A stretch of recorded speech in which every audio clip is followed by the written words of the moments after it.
To put one of our films on the screen requires so many different kinds of imagination. There are artists, there are storytellers, there are technologists like myself, and they all have to be very imaginative because none of this has been done before. Disney's Planet Challenge is an environmental competition for 3rd through 8th graders. All across the country, students and teachers are digging into science, making hands-on discoveries, and inventing new projects to create a planet only they can imagine.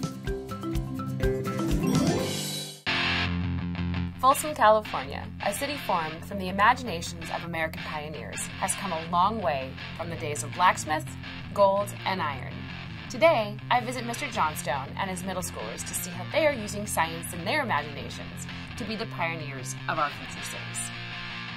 Disney Planet Challenge!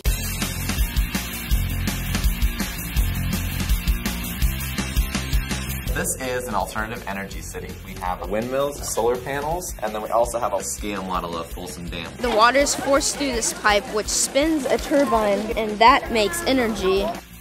We've gotten as high as 10 volts, so that's almost enough to start a car. Making energy just by ourselves this easy could change a lot of people's lives. All our imagination it's endless, and I think that if we just keep finding something new to create, then we'll be able to change the world.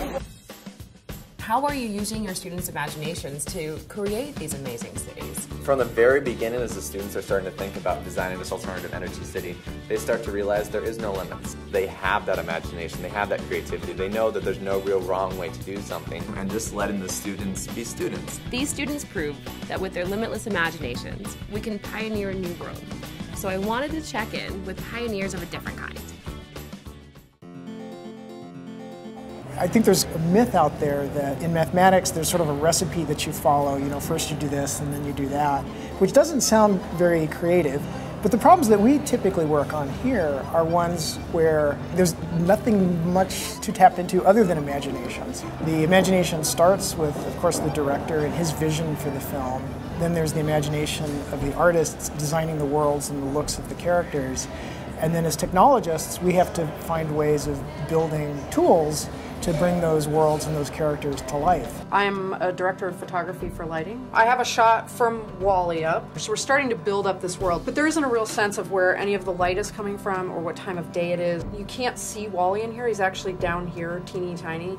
We have all of these tricks that we learned over the course of WALL-E to make him show up. We hit him with some bright light. We give a very bright trail of dust behind him so you at very least see that he's there. Technology is a huge piece of this, but how do you and the rest of the team use your imaginations to create these great new worlds?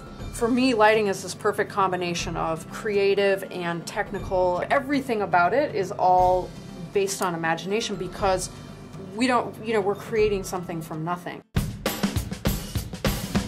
Imagination, creativity, and science.